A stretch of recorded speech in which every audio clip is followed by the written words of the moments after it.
So Jane, thanks very much for coming today. I really appreciate it. And it's wonderful to hear how you have managed your health and how you're feeling now compared to what life was like for you a couple of years ago when you were Yes. diagnosed with Thank you for having me cancer. here, Marian. Delighted to be chatting with you.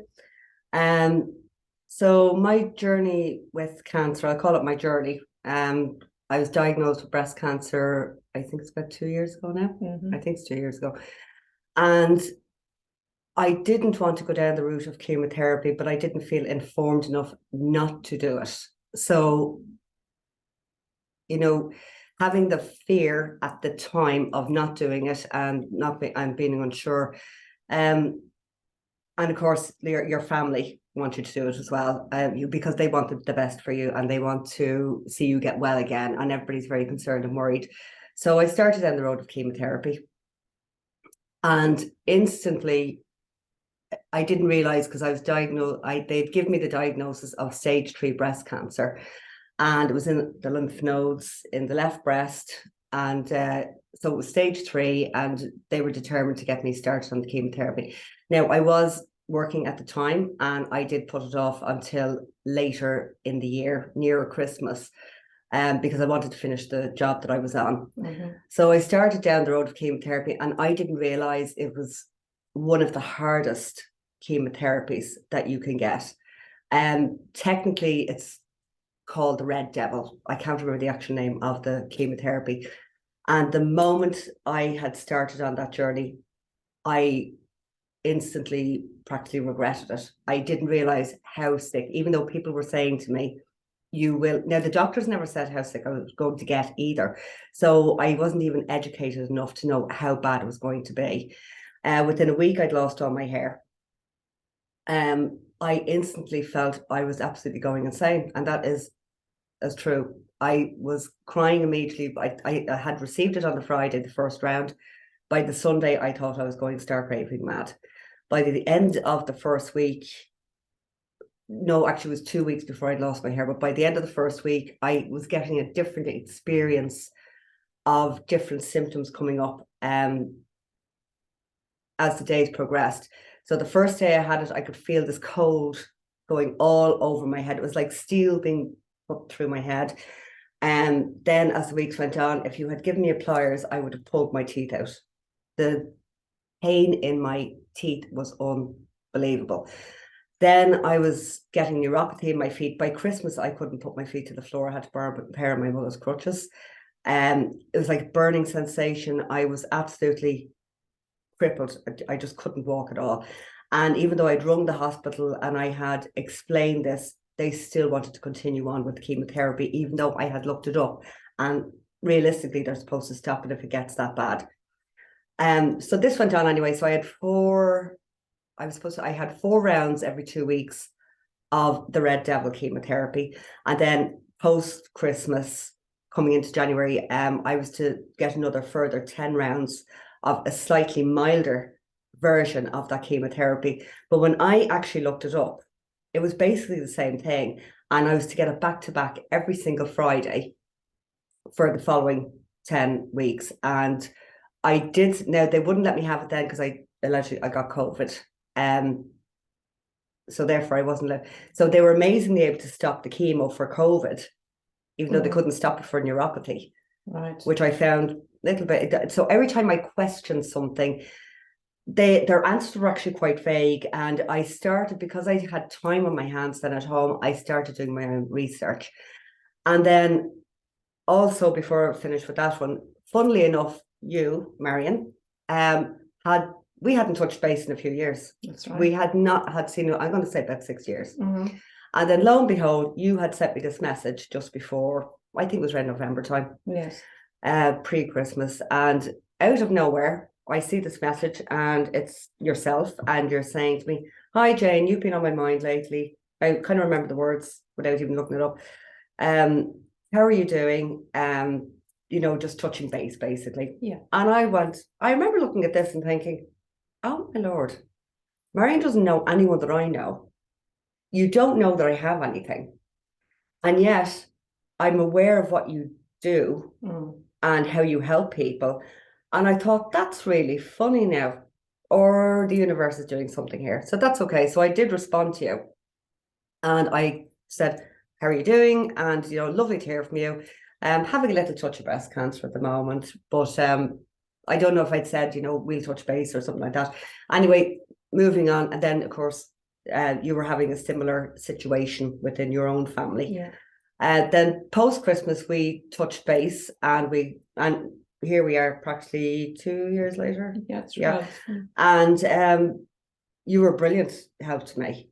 But it was all part of the journey, because at this stage, I think I may have stopped the chemotherapy. You had actually stopped your chemo when I touched base. So I had decided to stop it, because before I went into doing the second round, or the second lot of chemotherapy, I did start it. So COVID passed, they decided to restart the chemotherapy, and this was kind of maybe into late January, early February.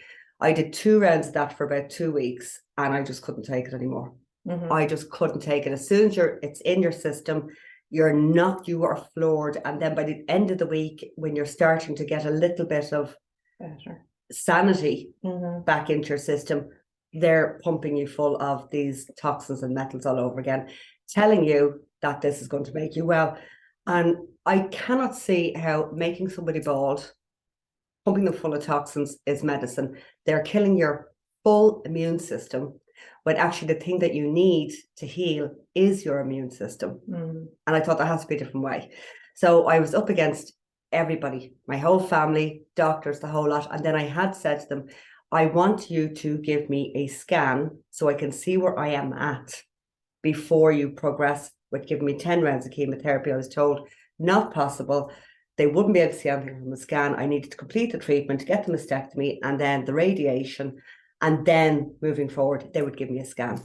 And I kind of just looked at the doctor and I said, now I want you to note those words. I said, I want you to give me a scan so I can see where I am at, because this will come up later. And then lo and behold, said no. So I decided to stop the chemotherapy. But at this stage, I feel more informed. And then I've met with yourself. Then the fabulous healing card deck, and then the Juice Plus. So I went down this road, and not only was I taking the Juice Plus as well, I was taking an awful lot of, I had to change my whole lifestyle. Yeah. And that's where my healing journey began. And then there was a lot of other little things in between. It's kind of very huge, or this could go on forever. But the one thing I found, Jayne, was, and I think the most important thing, you know, like everybody has to make their own decision about what they do, right? But your decision was, this is not for me. I cannot do this. This is not for me. And I think once you made that decision, your body kind of said, okay, so if this is not for me, then what are we going to do? Yes. And that's when I invited you here to do the healing card deck. We started you on the Juice Plus nutrition, which boosts your immune system, which is what you needed to do. And then we also did the bodyguard, which takes out all the toxins. Right. Yeah, that's right. You had. Yeah. So just tell us a bit about the bodyguard and how you felt after doing the bodyguard was amazing, and you very graciously let me have that for a little while, and I used that every day, and the detox from that in the water was amazing, because there is a color code to let you know what metals are coming out of your system, but I don't think heavy metal blue is in that. Or I may have seen it somewhere, but that was heavy metal detox. So this is putting your feet into a basin of water. That's right. The bodyguard now puts a frequency of 2,500 hertz into the water. It pulls the toxins from your body, and it comes down and comes out through the soles of your feet. And there's 7,200 nerve endings in each foot. And this is how the toxins are able to be pulled out of your body. It's like having a shower on the inside of your body. Exactly. And I'll tell you, I felt amazing after that. As soon as I started to detox the heavy metals from my system, not instantly, but over a period of weeks, I was definitely feeling much better. As soon as I stopped the chemotherapy, within a couple of weeks, I was starting to feel better. But then I changed my nutrition. And now I'm not 100% on everything. Very few people are, but I really feel, for me personally, not only the nutrition, but your way of thinking. Your mindset. For me, the biggest thing was losing the fear of passing or dying, and because of a dream I'd had. But that's another story. But that was huge. Once I had informed myself and lost that fear, then you combine it with changing your diet, introducing supplements if you want to. It's all about how you approach it and everything. And acceptance is key. I accepted that. Yes, I never said I was fighting cancer. I think that's critical for a lot of people, is that, they're constantly in this battle. Nobody wins a war. Absolutely nobody wins a war. Whether one side may have something over there, but nobody actually wins a war. So acceptance, I actually accepted that I had a little friend that had come to visit, and then it was going away. Right. And we were on a journey, and I was on a personal growth journey as well. Huge, absolutely huge. Yeah. And then you combine that set of circumstances with, the whole lot, your change of attitude, acceptance, then you combine it with your nutrition, water, and then and then there was the foot detox, and just a combination of a lot of things. But I do feel at the end of the day, and I will say this, unless you actually lose the fear, the whole combination, it needs to come like a package. Yeah, I think mindset is huge, and it's key. knowing your outcome. Yeah. When you know what your outcome is going to be, and you lose the fear, as you say, of the battle. So you stop the internal battle. Yeah. And you know what the outcome is, and then you say, okay, what can I do for myself? Exactly. Yeah, that is so true. And then I didn't go back to the hospital for 6 months, and it was 6 months literally. And I walked into the doctor's office, and they had invited me to come back in for a chat, because I had stopped going in to get the chemo. So I was on my journey at this stage, and I was feeling much better, and everything was going great. And then I get this random phone call from St. James's to say, would I come in for just even a chat? So I said, fine, okay. So I went in and spoke to the very same doctor that told me I couldn't have the scan. And the first thing he said, he's going through the notes, and he says, oh, I see you haven't had any treatment for 6 months. That's how I knew it was 6 months. And I said, that's right. And he goes, oh, so the cancer is still there then? And I said, I don't know that. I said, you don't know that? I said, all I can tell you is everybody tells me I look much better. I feel 100%. And I said, I am back working. And that's where I'm at the moment. And I said, I would rather have this quality of life than take all that medication or alleged medication and be dragging myself around the place. And nobody asked me what I was doing, though. Nobody once said, what are you doing? And actually, when I was on the chemotherapy at the time, just going back a little bit there, because I'd already started this journey of changing my perspective, my thoughts, taking supplements, and doing, I did take, I think a lot of times they don't advise you to take anything while you're on chemotherapy in case it, what's the word for that? It goes against the chemo. Yeah. And I don't understand that. And if something doesn't make any logical sense to me, I'm just going to go with my own intuition. So I did take the supplements. I was just taking everything that I could get that would help, and anything that would be anti-inflammatory. Yeah, was what I took.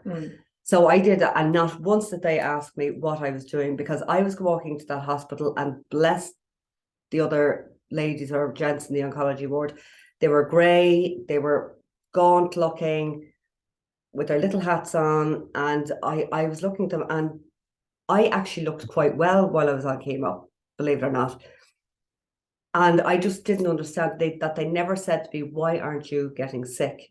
Why aren't you feeling as bad as you should be? And then moving back forward again, then when I was in that doctor's office, and he's saying, oh, I see you probably still have the cancer. And I just said, I don't know. And then I eventually turned around and I said to him, I said, what can you do for me in this hospital? I said, because I am not doing the chemotherapy. I refuse to go back on that. I said, what are my options in here? Right. And he said to me, we can give you a scan to see where you're at. And I went, oh my Lord. They are my words he's using back at me. They couldn't give me a scan when you asked for when I asked for with those words. And the same man, excuse me, the same man looks me in the eye and uses my words back at me. Now, I nearly spat it out and said, I said that 6 months ago. And then I thought, no, I'm just going to sit here and just say. And I said, fine. So even though I technically, in my perspective, I don't agree anymore because of my own research, but that's my own research with mammograms or biopsies and things like that. I agreed. They suddenly were giving me within the same week a mammogram, an ultrasound, and a CAT scan. So I had the CAT scan on this particular Monday. It was the end of May or June. I'm actually not 100% sure. And then on the Friday, I got the mammogram and the ultrasound. And I did not think I was going to get results that day because it was within that week. Yeah. It usually takes a while. And I actually did ask the ultrasound. I said, how long? She said, oh, they'll probably get in touch with you. By 12 o'clock midday, the main oncologist that I was actually under turned around and she told me they couldn't find anything. And the ultrasound, the doctor that was doing the ultrasound, funny enough, I thought she was searching. I thought she'd found something. And she went off and she got another ultrasound person to come in. And I don't have the terminology for them. And then the two of them are looking at the screen and I thought, oh, they found something. So this is when you were having your ultrasound. Yeah, this is while I'm having the ultrasound, sorry. And then next thing they go out and they get the head ultrasound doctor and he comes in and the three of them are looking at the screen and I thought, oh, that's it. They've found something.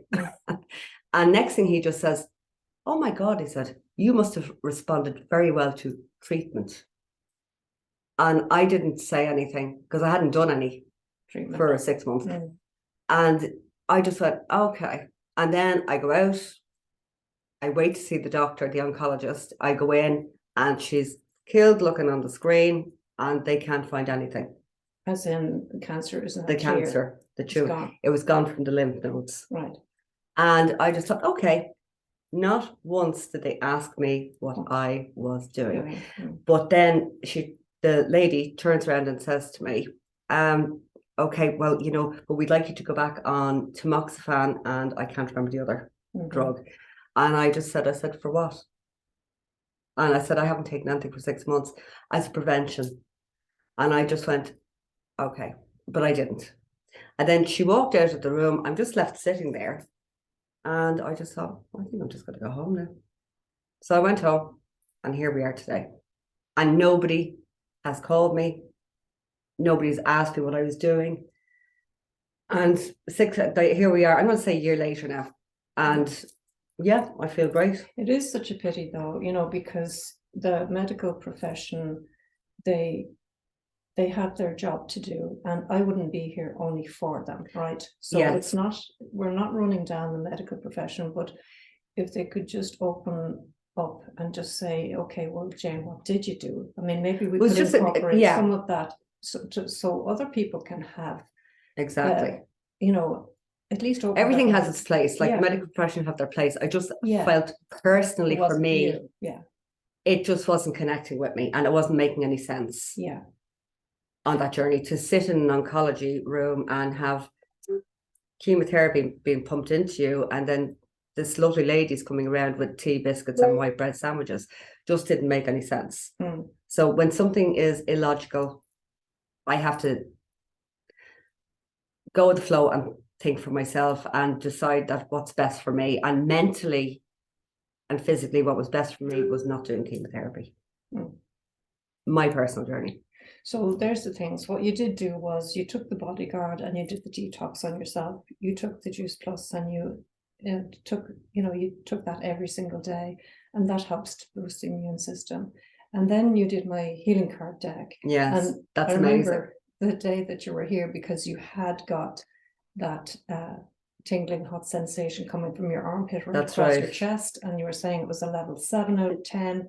And after you install the frequency numbers of the cards, it suddenly went right down. It was vanished. You just said, "It's Marian, it's gone." It just suddenly went down just like that, to the point that, in fairness to you, Marian, I'd completely forgotten about that whole incident. Which is brilliant. I think that, to me, that's wonderful because... Yeah, you actually reminded me of that incident and I was like, oh, that's right, that actually happened. And actually that pain was very intense. Yeah.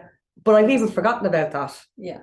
You know, it was just, and the way it just happened so quickly. So quickly. And, you know, since I've started using the cards with people, and not that I've stopped using the cards with people, now I'm teaching them how to use them on themselves. Which it's empowering people to help themselves. That's it. It's empowerment. And every time it's happened, the person's pain has gone down to whatever it was. I know, I used them myself just this morning before I popped up here, and I do, and I even the cards that I pulled, they were so appropriate to how I'm actually feeling right now, and they've actually connected to a little conversation that we've had earlier as well. So it's just the power of the universe, the way it connects people, and the synchronicities that pop up, and nothing is a coincidence. Everything is synchronicity, and it's absolutely huge. And the way you channel the messages and the way you're guided to people that suddenly pop back into your life after 6 years. Well, that's the thing, you see, because you kept coming into my mind, and I said, you know, I must ring Jayne, and eventually I just said, oh, here, and get in touch. Go with it. Yeah. If I respond, I respond. If I don't, I don't. But and here we are, I'm going to say a year later. It's a year later. Over a year. Over a year. Yeah, just over a year later. And life is just wonderful. Isn't it great? Yeah, absolutely. Wonderful. So thank you so much for today and for sharing your experience. You're very welcome. There are people who would like to know, well, what can I do? It's not instead of medical intervention. It's in conjunction, or replacement, whatever way you want to do it for yourself. It's as well as. So that's the important thing. So whatever works. So, you know, there are tools that you can get, and there's things you can do for yourself. So just if you want to get in touch, and we can have a conversation about what can I do to help myself. So thank you so much, and thank you. Thank you, Marian. Pleasure.